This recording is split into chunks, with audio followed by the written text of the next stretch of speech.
뜨거운 태양의 시간입니다. 국지성 호우와 태풍이 지나면 언제나 도시는 기다렸다는 듯이 후끈 달아오릅니다.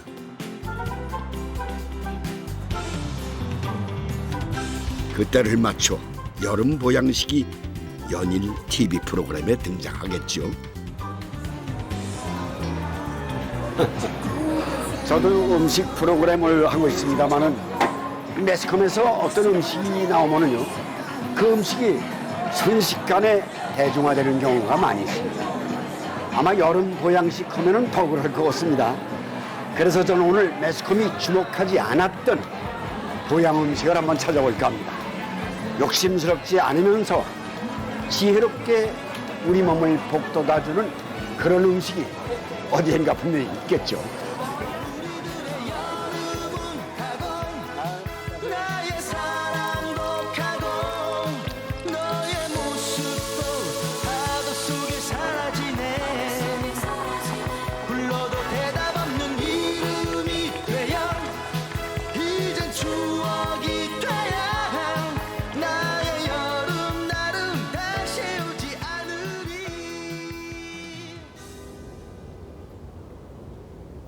삼라만상이 모두 제 발 아래 있습니다.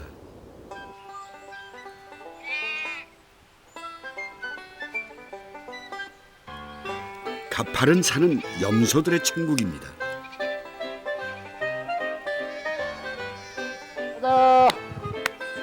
가자. 마타 가자. 김은혁 씨는 이 염소들의 주인입니다. 근데 주인 행세를 할 게 없습니다. 쟤 알아서 먹고 자고 새끼도 알아서 나오니까. 무슨 종이에요? 아, 이건 보어입니다. 보어라 그래서 호주산인데요. 아, 이건 가격은 따질 수가 없을 정도로 비쌀 겁니다. 일반인들이 뭐 소만 비싼지 알겠는데 얘들도 속값입니다. 한 뭐 저 뛰면 300단위가 넘습니다. 엄마 타가자. 하. 속값에 버금가는 이 염소들은 종모로 분양되는 것들입니다. 우리나라에는 7여 가지의 염소들이 사육된답니다. 김은혁 씨는 토종 흑염소뿐만 아니라 호주나 뉴질랜드의 우수 종들도 함께 키웁니다. 이 녀석들은 가파른 산골짜기를 누비며 두릅이나 오가피같이 제 몸에 좋은 것들만 골라 먹습니다. 저희들끼리도 보양식만 찾아 먹는 거죠.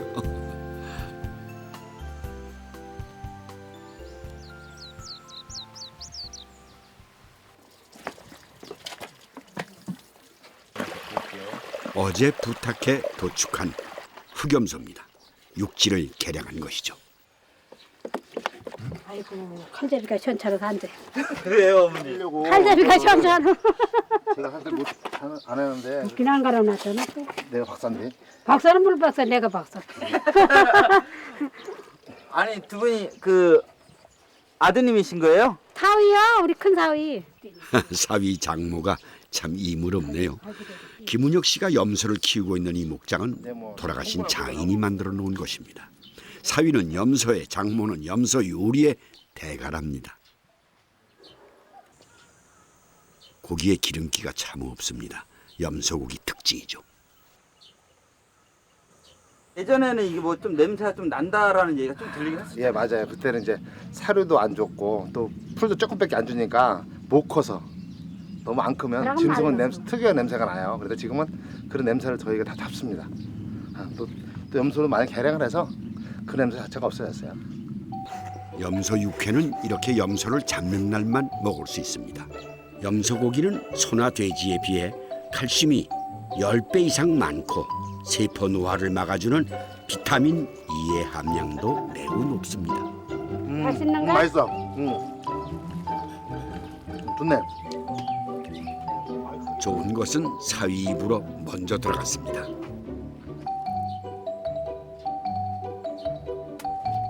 사위가 조수 역할을 하니 그럴 만도 하지만 둘의 사이가 각별한 데에는 이유가 있습니다. 장모님하고 이렇게 사이가 처음부터 좋으셨어요? 아, 그 참 말하면 사연이 깊은데 처음에는 저희 장모님이 저를 엄청 싫어했어요. 왜요? 옛날에 제가 이쁘게 생겼어요. 그때 이제 인물값 한다고 맨날 와서 머리 붙들고 머리가 안 남아났었어 옛날에. 머리가 붙들리다뇨? 맨날 끄들러서 우리 장모님이 안 된다고 딸리러 간다고. 네. 끄들라 내가 막 끄들고 팼지. 왜요? 개울바닥에 엎어놓고. 왜? 딸 앉으려고. 아니 잘생기셨잖아요 우리 선생님. 잘생겼어서 내 마음에 조금 부족했어 그때는. 어떤 점이 이렇게 부족했어요? 그래서 직장이 없으니까. 그때는 그때 직장이 없으니까 내가 그랬지. 어리니까 직장이 없지. 나이 저 고등학교 졸업 맞고서 저기 했는데 뭘 그래서 내가 못하게 했지. 그래서 사위 머리끈을 쥐고 잡아달려서 엎어놓고서 때렸지. 인물이 너무 좋다고. 남자들 인물값 한다고. 에? 인물값 한다고. 바람 피운다고. 내가 진짜 그래서. 그래 속썩인다고 하지 말라고 그랬어. 그래 못하게 한 게요. 그렇게 말렸던 결혼. 눈엣 가시였던 사위는 지금 보약 같은 존재입니다. 별다른 건 없습니다. 그저 곁에 사는 게 장모에게는 삶의 보약인 것이죠. 3시간 이상 가야 돼. 이렇게 하고요. 그러고서 이제 고기가 익잖아. 그럼 이제 건져서 또 고기 다 뜯고 이제 육수물 내려고 이제 뼈다귀 넣고 또 끓이는 게. 그럼 뽀얗게 우러나는 게. 그게 약 되는 거예요? 원래가 이 고기도 좋은데 이 뼈물이 더 좋은 게. 이런 거 하나 먹으면 더운 여름에 싹. 그렇지. 보양식이지. 보약이야 보약. 얘기할 거 없이. 보양식인겨. 염소 고기 안에는 카르니틴이라는 그런 생리 활성 물질들이 들어있습니다. 그런 물질들은 우리 체내에서 세포의 그 노화를 억제해주고 지방을 연소시켜서 비만을 개선해주고 근육을 강화해주는 그런 생리 활성 물질입니다. 따라서 우리가 염소가 보양식품이다, 몸을 좋게 한다 이런 것들은 다 그러한 원리와 어느 정도 맞는 그런 내용이라고 볼 수 있습니다. 염소에서 가장 맛있는 부위는 갈비살입니다. 끝내주지. 사위 일로 와. 내가 맛있는 거 먹여줄게. 요거 최고 맛있는 게. 장모님 손맛이 제일이야. 예. 이거 최고 맛있지. 끝내주지. 우리 엄마는 안 드셔. 원래 안 먹어요 나는. 손으로 키운 건 잘 안 드셔요. 닭도 안 드시는데. 고기 안 먹어도 좋아. 풀만 먹어도. 사실 그렇습니다. 먹고 살기 힘든 시절엔 어쩌다 한 번 먹던 보양식이 진짜 보양식이었습니다. 그러나 지금처럼 성인병이 넘쳐나는 세월엔 보양식은 욕심의 밥상인지 모르겠습니다. 풀만 먹어도 산다는 장모님 말씀이 지금 저의 마음 자세를 고쳐보게 합니다. 껍데기가 그렇게 맛있어요? 그러면 제일 맛있는 게 쫄깃쫄깃 쫀득쫀득. 얼마나 맛있어. 할머님은 하나도 안 드신다더니 어떻게 이렇게 하셔요? 아이고 썰어보면 알잖아. 시각과 청각, 촉각으로 맛을 느낍니다. 그렇게 만들어도 장모님의 염소 요리는 사람들을 감탄시킵니다. 맛도 안 보고 어떻게 맛을 내느냐 하겠지만 살다 보면은 알 수 없는 일들 투성입니다. 삼시세끼 마주하는 밥상 위에서도 그런 일들이 많은데 인생살이는 오죽하겠습니까?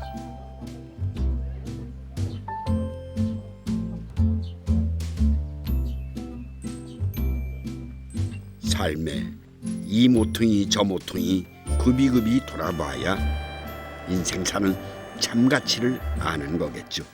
이제 쉰을 넘긴 김은혁 씨도 그렇답니다. 잘 나갈 때는 뭐 재산이 한 몇백억 대, 통장에 한 100억대씩 들어있었어요. 게다가 다 팔고 나니까 정리를 이제 부도나고 하니까 한 2억 남더라고요. 그런데 그 2억을 고스란히 날렸습니다. 염소를 친 첫 해 염소가 다 죽은 거죠. 그리고 8년의 세월이 지나갔습니다. 제가 이제 한 30년 살았는데 거의 한 뭐 20년 동안 사는 게 지금 한 8년 사는 것보다 훨씬 작습니다. 같이 있는 게. 왜냐면 그때는 떨어져 있는 게 너무 많았어요. 그러다 보니까 어떻게 보면 여자도 지금 시크도 상당히 좋아합니다. 지금 있는 거는. 사모님 소리를 듣던 시절보다 아내는 더 밝아졌습니다. 괜찮아. 언제나 신혼같이 살자는 남편이 늘 옆에 있기 때문이죠. 물론 처음 3년은 적응하기 힘들었습니다. 하지만 그 터널을 지나고 나니 인생에서 내가 어디로 가고 있는지, 지금 어디에 있는지 다 보이더랍니다.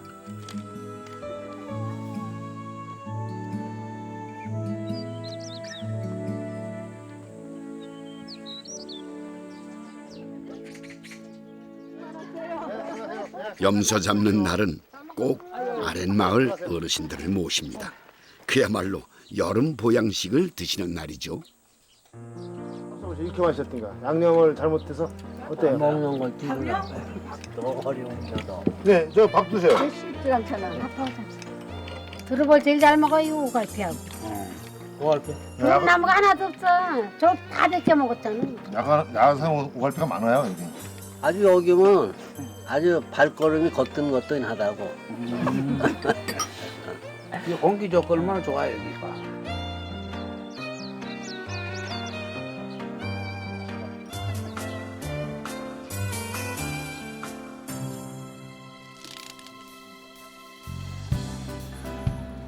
예전엔 지금처럼 삼계탕집이 많지 않았습니다. 그때는 전기구이 통닭집이 대세였죠. 그러던 것이 어느 때부턴가 삼계탕이 여름 보양식의 대명사가 됐습니다. 그런데 전라남도에서는 삼계탕만큼 인기가 있는 것이 있답니다. 그것을 찾아 전라남도 한평으로 내려가 봅니다.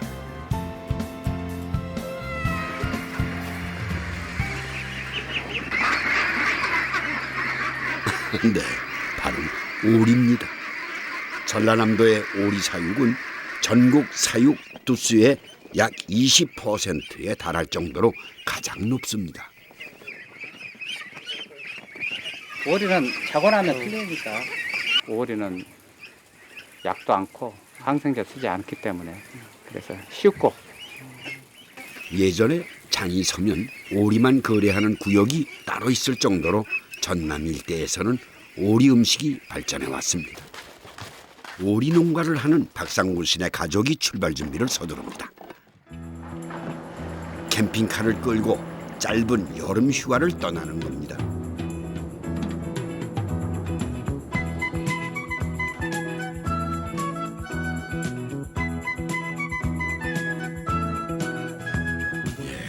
구수한 냄새가 퍼집니다. 박상구 씨네가 캠프장에 오면 을에 준비되는 오리탕입니다. 캠핑의 대명사인 삼겹살은 오리요리 앞에서 맥을 못 춥니다. 박상구 씨네가 가져온 오리요리에 사람들이 매료된 이유입니다. 한의학적으로 오리는 압육이라고 하면서 기를 보하고 체내 수분을 보충해주고 노폐물을 제거해주며 부종을 다스린다고 하였습니다. 실제로 오리는 육류이면서도 불포화 지방산을 많이 함유하고 있어서 고지혈증에 많은 도움을 줄 수가 있고 또 풍부한 필수 아미노산을 가지고 있습니다. 오리 백숙은 특수 장비로 끓입니다. 박상구 씨의 야전용 취사도구인데 시간 걸리는 백숙을 하기에는 아주 안성맞춤입니다. 한평 낙지도 들어갔습니다. 봄에는 말 그대로 세발 낙지 조그만 하다가 가을 되면 그런 큰이 가지 빼다까지 거죠. 그래도 한 요 정도 쏟아지니까 연해져. 굉장히 연해져. 한평 낙지와 오리가 만들어낸 여름 보양식입니다. 근데 보양식이란 말 말고 좀 다른 말이 없을까요? 복다림 음식이라고 하면 어떨까요? 삼복더위를 피하기 위한 놀이나 음식 문화를 일컫는 복다림이란 말이 보양식보다는 훨씬 우리만의 문화를 잘 표현하는 것 같지 않습니까? 여러분의 복다림 음식은 무엇일까요? 오리입니까? 닭입니까? 오리 먹고 나면 그 다음날 조금 다른 데하고 틀려요. 형님도 안 그래요? 뭐 아침에 반찬이 좀 틀려집니까? 뭐 그런 건 아닌데요. 내가 활력소가 느껴져요. 옛날 분들은 이걸 아직도 선호해요. 이게 약이죠. 이게 오리지널인데. 저희 친정아버지는 훈제를 갖다 드리잖아요. 그거를 이런 식으로 만들어가지고 드세요. 그렇게. 근데 이거는 뼈 있는 거를 해야 맛있어.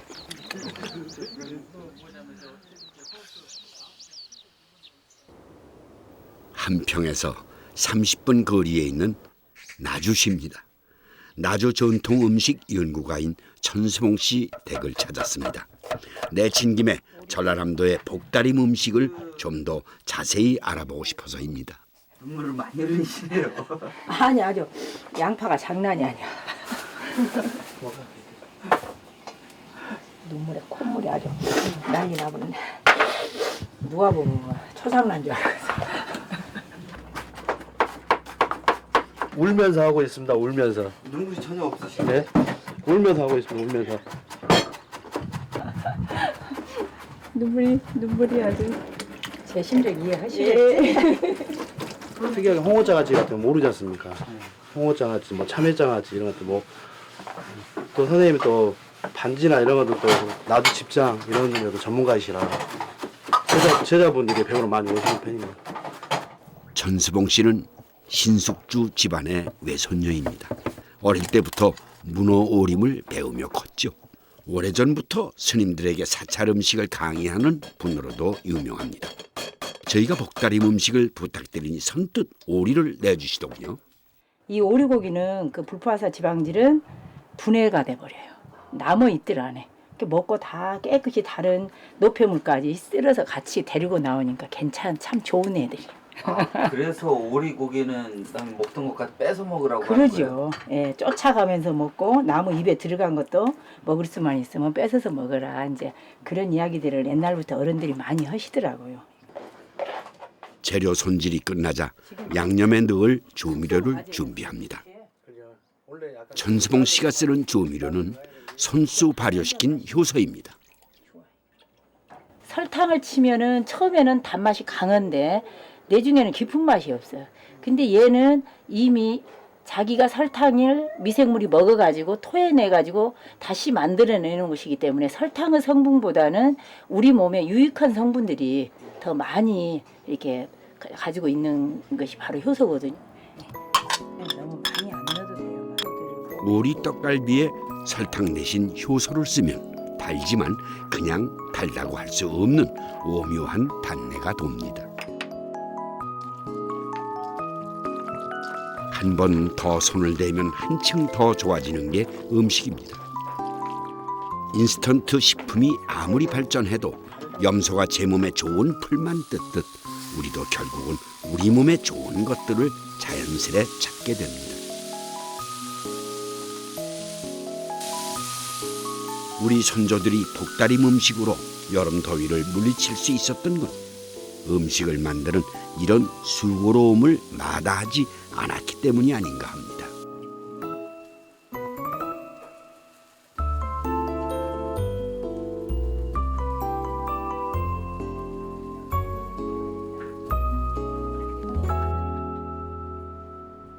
천수봉 씨 외가는 나주의 대농이었습니다. 여름이면 일꾼들 먹일 술이 항상 부족했죠. 그럴 때 만들어낸 것이 찬밥에 엿기름, 누룩을 섞고 하루 만에 제조해낸 단술입니다.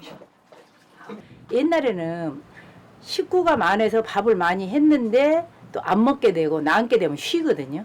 밥이 이제 쉰다는 건 상하게 되죠. 그러니까 상할 때까지 놔두지 않고 이걸 만들어 가지고 음료로 마셨던 것 같아요. 음청류로. 근데 저도 즐겨 마시는 건데 여름에만 유일하게 먹을 수 있는 이게 단술이에요.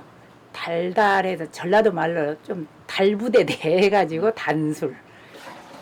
이 단술이 제주도 편에서 소개했던 보리 쉰다리와 비슷하네요. 조선시대 때 제주도와 전라남도의 교류가 더 빈번했으니 그럴 수도 있겠습니다. 인균 씨.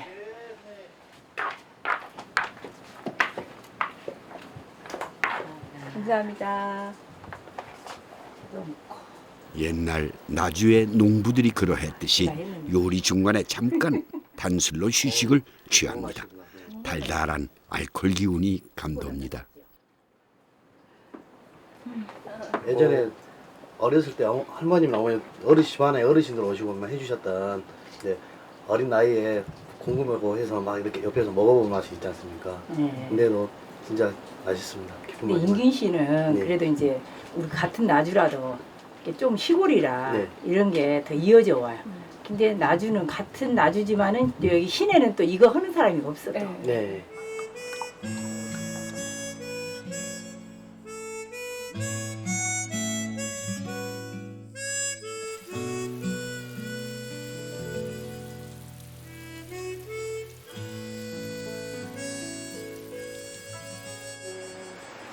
여기가 우리 아저씨. 우리 아저씨고 우리 큰 아들, 작은 아들. 이제 이럴 때는 정말로 건강하셔가지고 이때가 제일로 이제 행복하고 화목했죠. 이때는 아픈 사람도 아무도 없고, 뭐 아이들도 다 공부 잘하고, 저도 이제 직장에 다니고, 그러니까 뭐 세상에 살아가면서 아무 근심 걱정 없이 산다는 것이 이때가 가장 행복했던 시기 같아요. 지금 보니. 9년 전 건강하던 남편은 정년퇴직하던 날 쓰러졌습니다. 뇌졸중이었죠. 건강은 많이 회복됐지만 회복되지 않은 것도 있었습니다.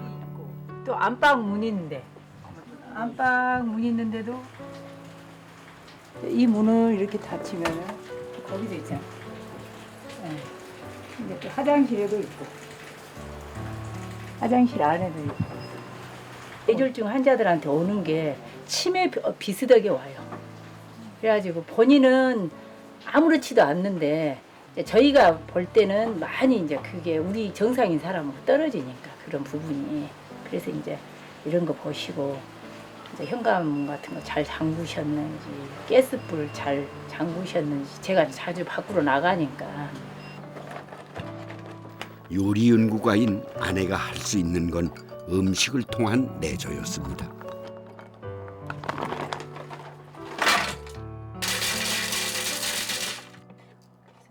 이게 홍삼 액을 드시라고 드리면은 처음 오고 나중에 오고 잡수시는 속도가 틀리더라고요. 자꾸 이제 기피 현상이 일어나더라고요. 배에다가 또 영양을 보충할 수 있는 홍삼을 넣어가지고 또 야채를 이제 여러 가지를 섞어가지고 비타민과 보양식과 소화제를 천연 자연에서 얻은 걸로 구성을 해가지고 샐러드를 만들어 드려요. 그러면은 잡수시는 게 훨씬 더 이렇게 그 편하게 드시더라고요. 거부감 없이.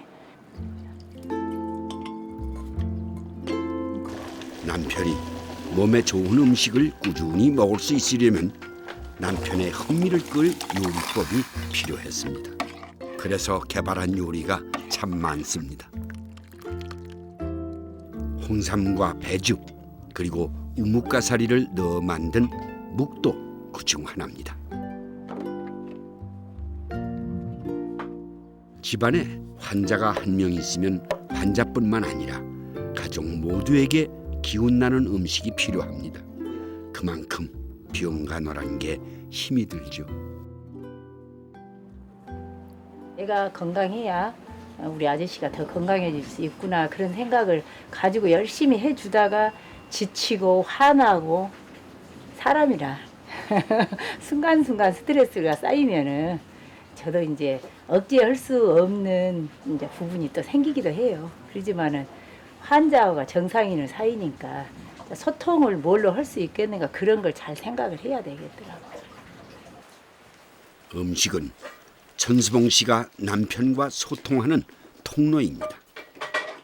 사랑하기도 하고 믿기도 한 마음을 모두 써내려갈 수 있는 편지지입니다. 전라도에선 여름에 팥죽이나 팥칼국수를 먹습니다. 팥은 여름에 차가운 음식을 많이 먹어서 약해질 수 있는 신장의 기능을 도와주죠.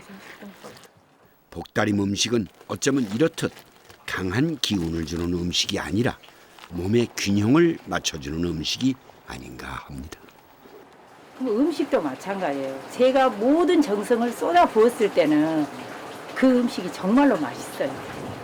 근데 제가 건강이 안 좋거나 정성이 좀 약했을 때는 음식이 조금 맛이 떨어지는 것 같더라고요. 그래서 음식이라는 것은 나의 가장 가까운 곳에서 접하면서도 내 진심을 알아주는 것이 음식이다. 그렇게 생각을 해요, 저는. 천수봉 씨는 좋은 음식으로 남편을 치유하지만 동시에 자신도 치유받습니다. 나를 알아주고 나의 가치를 드러내주는 존재.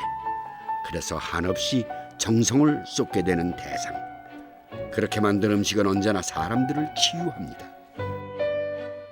그리고 저절로 궁합을 이루어 맛을 창조해내죠. 복다림 음식은 그런 모든 궁합의 총체인지 모르겠습니다.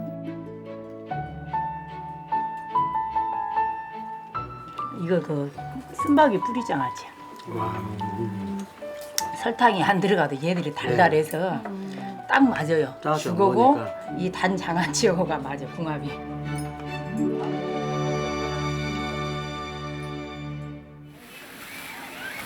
아이들은 저 스스로 아주 재밌게 복다림을 합니다. 더위를 이기려면 더위를 쫓을 게 아니라 즐겨야 하는 게 아닌가 합니다.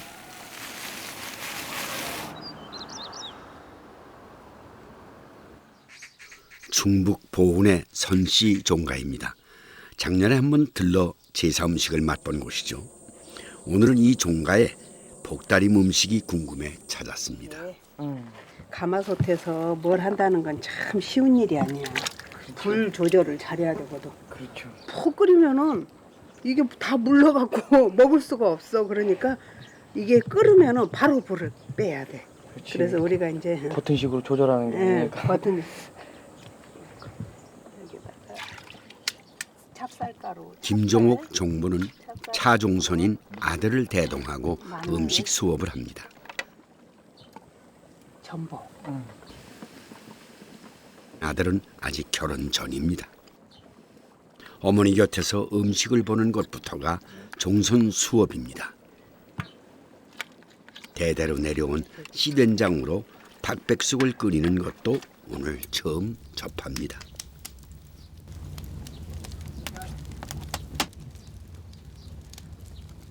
그래서 제가 최초인 것 같아요. 내려와서 이렇게 배운다는 것 자체가 최초인 것 같기도 한데요. 아무래도 좀 남자로 하다 보니까 조금 배우는 게 좀 서툰 면이 좀 많기는 한데요.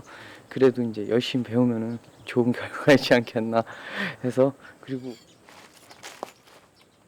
옛날과 다르게 종과의 전통을 이어가려면 종선부터 달라져야 한다는 게 이들의 생각입니다.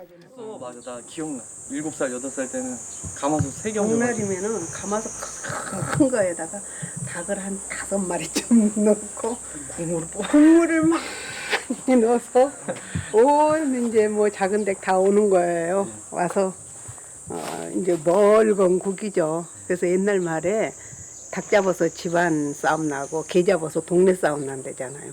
먹을 게 없으니까. 그러니까 국물 많이 부어갖고 먹고 찹쌀만 좀 넣어서 껄쭉하게 어쩌다 닭을 하나씩 보이게 해서 그것도 초대라고 또 집안 초대해서 먹는 거예요. 그 당시 닭은 지금 닭이 아니었을 겁니다. 같은 닭이어도 가치가 다르죠. 요즘 삼복 때 소비되는 닭 한 마리 값이 몇백 원까지 떨어진다는 기사를 본 적이 있습니다. 우린 더 행복해진 걸까요? 잘 모르겠습니다.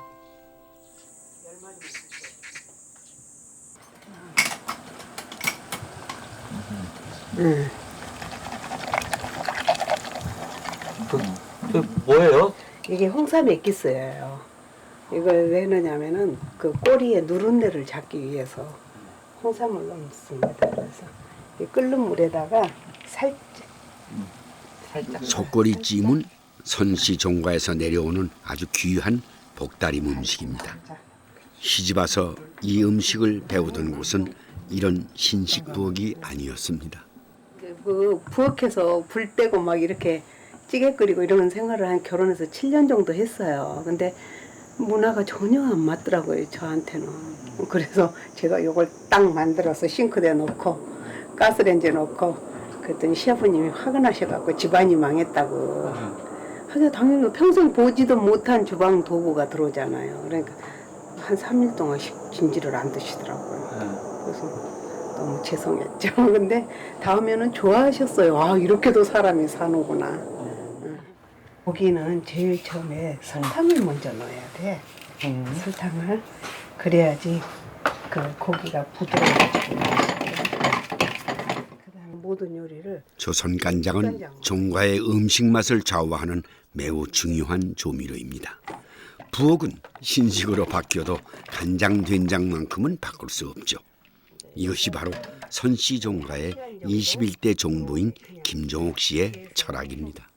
며느리를 보기는 보는데 너는 네 하고 싶은 일 하고 네가 종선이 네가 해라. 꼭 여자 며느리라만 하라는 법이 어딨어요. 종선도 해야죠. 제가 결혼을 해서 살아보니까 종갓집은 종선이 지키는 게 아니라 종부가 지키는 거예요. 종선은 매일 밖으로만 우리 아저씨 지금 안 계시잖아요. 정선 놀러 가셨어요.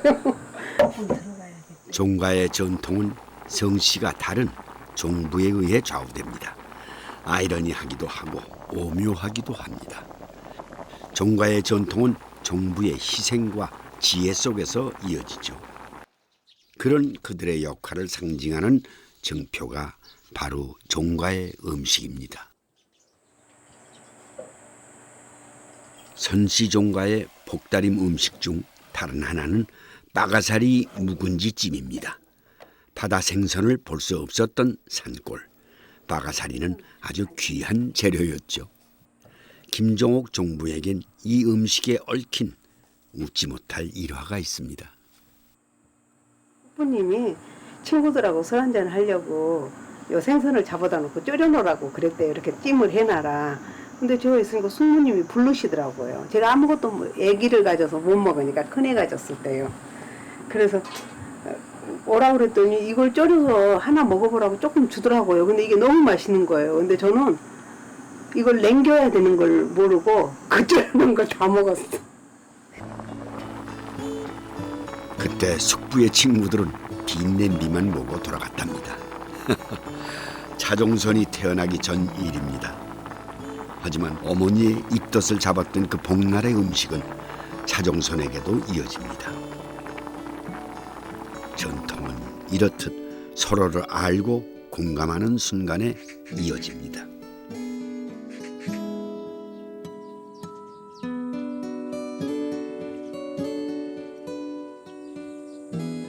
상을 막 차려서 뭐 시아버지는 시아버지 따로 할머니는 할머니 상 따로 이렇게 다 차려 들어가면 나도 거기서 먹는 줄 알았어요. 근데 시어머니랑 나랑은 부엌에서 먹어요. 근데 어떻게 눈물이 나오더니 정말 펑펑 울었어요. 그래서 아니 이거 무슨 하인도 아니고 내가 이거 뭐 하는 짓인가 싶어서.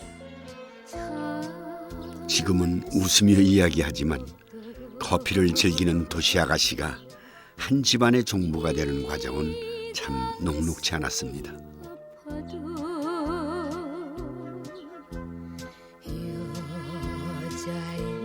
시어머니 칠순잔치 때 호텔에서 했는데 며느리들이 노래를 불렀잖아요. 제가 여자의 일생을 불렀어요. 집안 사람들이 다 뻥 터졌어요. 제가 저런 노래를 불렀. 그러니까 사람들이 볼 때 저는 항상 화려한 여자. 뭐 전혀 뭐 고통은 없는 사람. 이렇게 생각을 한 거예요.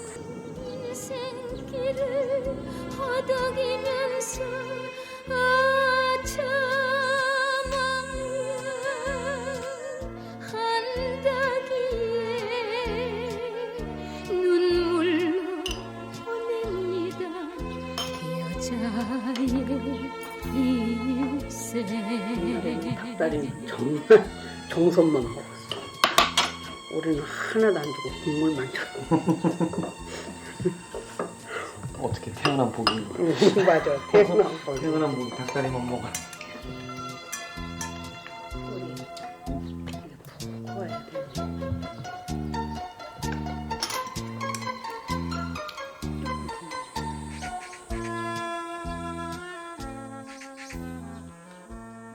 종가에 가봤으니 이제는 좀 더 높으신 분의 복다림 음식을 좀 볼까요? 선생님 계십니까? 네네 기다려줬죠? 안녕하십니까? 네, 반갑습니다. 제철 음식이라고 제철 과일이라고. 복숭아 아직 못 먹었는데. 그래 잘 됐네요. 아유, 빨간색으로 먹게. 가루라고 그럽니까? 이거 예, 털 같은 거. 털 같은 거 이거 오랜만에 참 보네요. 예, 이거 잘못. 여자가 하는 일을 한다고 지어머니 지 아내는 그래요. 독에 도지 말라고 말. 자꾸 들어가고 싶어요. 근데 그거 아니에요. 기뻐서 먹기가 아까워요. 옛날에는 궁에서는 이걸 착착착착 썰어서 속이 빨간 복숭아 있잖아요. 그래서 꿀물에 재워서 시원하게도 먹었다고 그래요. 어른 사진들이에요 이게. 네. 아주 그 사진을 액자를 잘 하셨습니다. 이쁘게. 네, 여기는 안녕하십니까? 대답하시나요? 황혜성 선생에게 궁중 음식을 전수한 한희순 상구입니다. 조선 왕조가 몰락하고 우리나라 궁중 음식은 영원히 전수되지 못할 뻔했죠. 그 맥을 이은 분이 고 황혜성 선생님입니다. 한목녀 씨는 황혜성 선생의 장녀로 궁중 음식의 제3대 기능 보유자입니다. 규화상이라는 여름 만두. 규화상? 규화상. 규화상. 규화상이라는 여름 만두거든요. 여름철에 오이가 많잖아요. 그래서 속을 만두소에 오이를 많이 넣습니다. 오이를 그러니까 오이 속 만두만요. 그렇죠. 예. 이제 모르겠는데 서로가 붙지 않아요. 그러니까 생활에 잣을 하나씩 넣어요. 이렇게. 고소겠네요. 예, 하나 씹히놓으면 마치 해삼이 엎어진 것 같다. 그래서 미만두, 예, 해삼 만두. 예. 이렇게 했을까? 아유 저는 솜씨 없어 못. 아예 손 드세요. 집어넣어서 이렇게. 이걸 이렇게 가지고 이렇게. 예, Y자로 이렇게. Y자로. 예. 그러니까 이 가운데. 오빠가 계셨죠? 예, 저희 오라버지 계셨죠. 그 고등학교 때까지 고2 때 아마 돌아가셨어요. 산에 가셨다가. 예.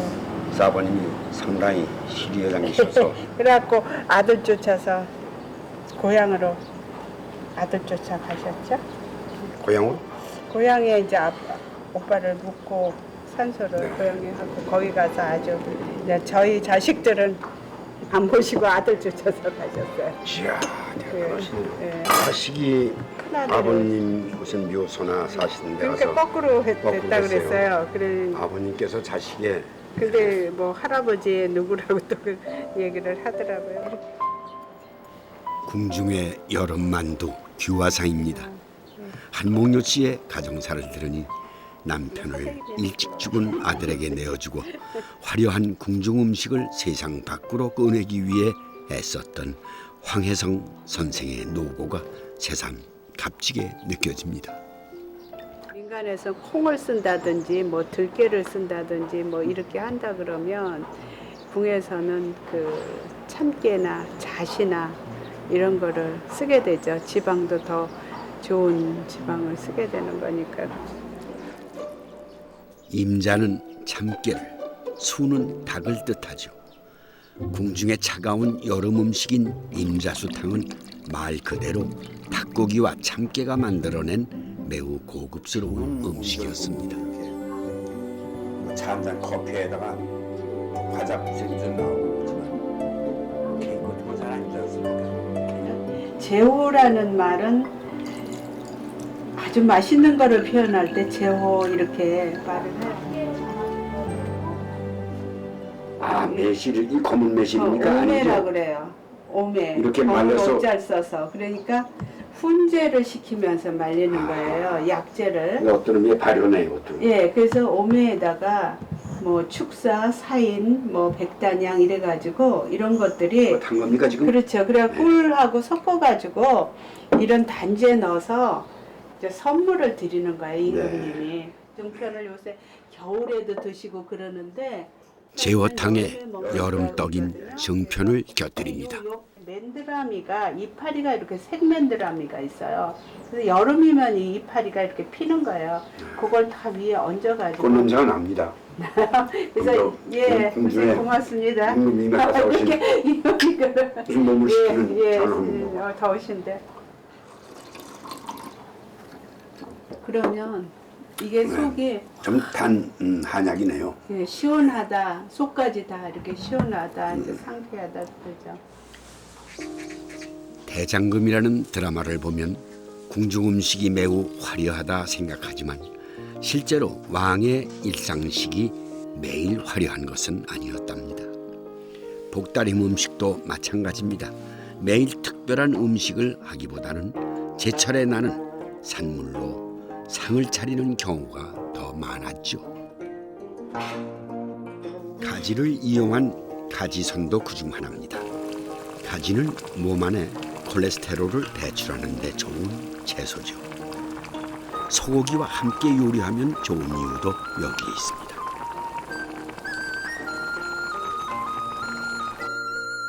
궁중의 육개장에는 곱창과 양이 들어갑니다. 육개장은 이열치열의 대표적인 궁중 음식입니다. 파가 양기를 돋아주는 몸을 따뜻하게 해주고 이제 뭐 그런 기운이 있는 건가 가지고 단순해요 재료가 오히려. 궁중의 육개장은 요즘 것과는 달리 매우 단순하고 깔끔합니다. 민가에서보다 소의 여러 부위를 충분히 넣을 수 있었기 때문인지 모르겠습니다. 는 생선이에요. 위어 또는 웅어 뭐 부르는 말이 있는데 옛날에 궁에서 먹었던 이런 생선이거든요. 궁에서는 위어소라 그래서 이걸 관리하는 기관을 사원에 속해 있었어요. 그래서 위어소에서 이 웅어를 잡아서 임금님한테 진상하는 걸 계속 고철이 되며 했었는데 웅어는 맛이 유독 좋은 데다가 행주 나루터에서 진상되기 때문에 염장하지 않고 궁궐에서 신선하게 먹을 수 있는 몇 안 되는 생선이었죠. 그래서 특별 관리 대상이 되었답니다. 웅어 감정을 곁들인 상추쌈 밥이 차려졌습니다. 이건 궁녀들의 여름 밥상이었습니다. 흙값도 이제 자른 거. 뒤를 제끼시네요. 예, 전문용. 네, 눈치 채셨네. 네, 예, 이렇게 생선, 고기, 뭐. 웅어 감정을 넣어 먹어봤습니다. 근데 가시가 적잖이 있더군요. 이래서 목구멍을 긁네요. 그리고요, 그거는 이제 왕한테 그랬으면 큰일 나죠. 가시를 다 발라서 부드럽게 해줘야지 되고요. 그래서 궁중 음식은 정말로 그렇게 거칠하고 이런 게 있으면 안 되는 거예요. 차를 소화제 맞습니다. 차를 한 잔. 아주 따끈따끈하네요. 예, 이제 차가운 걸 먹었으니까 몸을 이제 따뜻하게 이제 대표하는 그렇습니까? 거로 이제. 개수나무의 어린 줄기로 만든 차가 입안을 다독입니다. 이래서 이제 몸의 온도 조절, 예, 맞습니다. 소화 조절 이런 거 다 하는 거죠. 다 하는 거죠. 궁중의 복다림 음식은 소고기가 많이 쓰였지만 오이나 가지, 상추 등을 이용해 생각만큼 아주 사치스럽지는 않았습니다. 그렇다면 임금님도 닿을 수 없었던 또 다른 곳에선 어떤 여름 음식을 먹었을까요? 진심교입니다. 마음을 깨끗이 닦는 달입니다. 아유, 물이 참 맑아요. 여기 마음을 닦여줬으면 좋겠습니다. 서울이라고 믿기지 않는 풍경. 이곳은 서울 은평구에 있는 진관사입니다. 진관사는 조선시대 국립현충원의 역할을 한 사찰입니다. 태조는 이곳에서 조선의 건국 과정에서 희생된 원혼을 달래는 큰 제사를 올리곤 했죠. 안녕하십니까. 스님 오셨어요? 뭐 장독이 상당히 많습니다. 네. 뭐 우리 스님 수가 많으신 모양이죠? 네, 스님이 한 15분 계십니다. 아, 많이 나가시죠. 콩으로 된장요. 된장. 네. 제일 잘 익은 된장이 어느 독일까요? 여기 고추. 이건 매실 고추장이네요. 네네. 이건 무슨 청국장처럼 다 살아있네요. 콩이. 네, 저희들은 간장을 따로 안 뺍니다. 네. 그냥 된장 만들어가지고. 됐습니다. 네. 진관사는 콩요리로 유명합니다. 진관사의 된장은 왕실에 올릴 정도로 유명했답니다. 아, 좋습니다. 네. 근데 좀 짠 게 흥인데 목을 한참 넘어가는데 여기서부터는 짠. 그게 저희들 음식 발효된 거라서 그래서 짜도 그게 다 네. 굉장히 좋습니다. 어디 뭐 점심 주실래요? 국수 주실래요? 저는 국수 드릴게요. 네. 콩국수. 네네. 네. 국수를 스님들은 승서라고 부릅니다. 국수가 나오면 저절로 웃음이 지어진다고 해서 붙여진 이름입니다. 음식도 잘 먹어야지. 왜냐면 이 음식이 나의 몸을 만들고 나의 인품을 만들기 때문에 아무 음식이나 먹으면 안 되거든요. 네. 참 아이러니한 것은 조선 왕실이 장수의 비결을 사찰 음식에서 찾았다는 겁니다. 진관사의 된장이 진상된 이유도 여기에 있죠.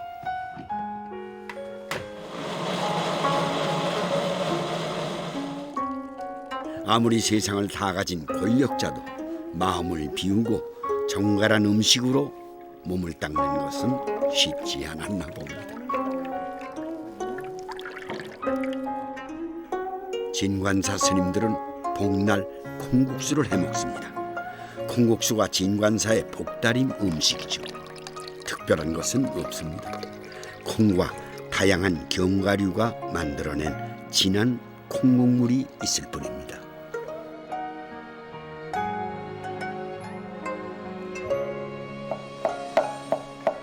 가늘게 채쳐가지고요 쓰는데 벽에다가 채쳐가지고 옛날에는 채치면은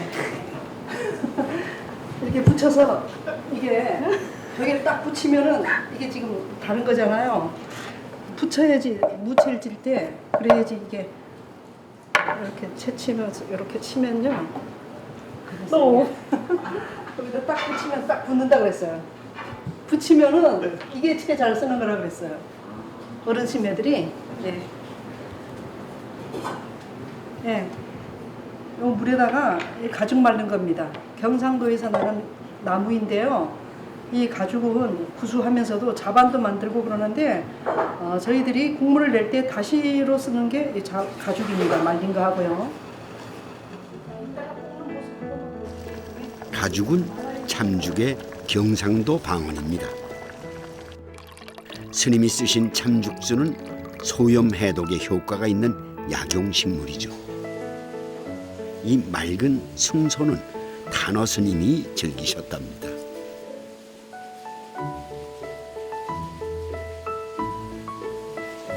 삼심, 진심, 치심을 다 버리고 자연과 내가 한 몸이 된다 하는 의미에서 이렇게 채소로 식물성 음식을 가지고서 저희들은 이제 식생활에 수행하는데 하나의 수행 음식이라고 보고 탐내는 마음과 세상 만사에 더럽혀진 마음과 사치를 좋아하는 마음을 버리고 스스로 맑아지는 일, 그것이 바로 내 몸의 온도를 1도씩 내리는 길이 아닐까요? 더운데 만드시기에 애쓰셨습니다. 여긴 개미가 막 기어댕겨요. 살생하지 말라고. 저희는 뭐 같이 삽니다. 네. 드시고요. 네. 국물 좀 더 드시면 좋습니다. 고맙습니다. 네. 우선 시청자분께서 보십시오. 이게 새콤하고 아주 참 좋습니다. 먼저 맛을 여기- 좀 드세요.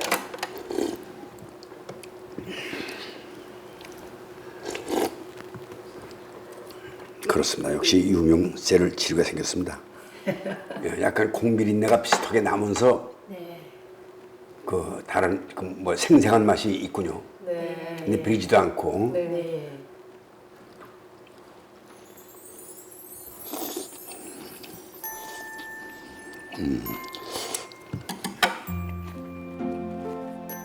되도록이면은 담백하게 이렇게 좀 이렇게 단조롭게 먹지 막 이렇게 자극성 있는 음식을 안 먹습니다. 탐심, 진심, 치심으로 뜨거웠던 몸이 가볍게 내려앉습니다. 복다림이 드디어 끝난 기분입니다.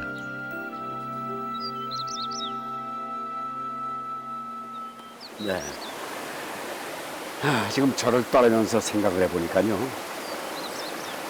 그러니까 이 마음속 욕심만큼 우리를 무덥게 하는 게 없는 것 같다는 생각이 듭니다.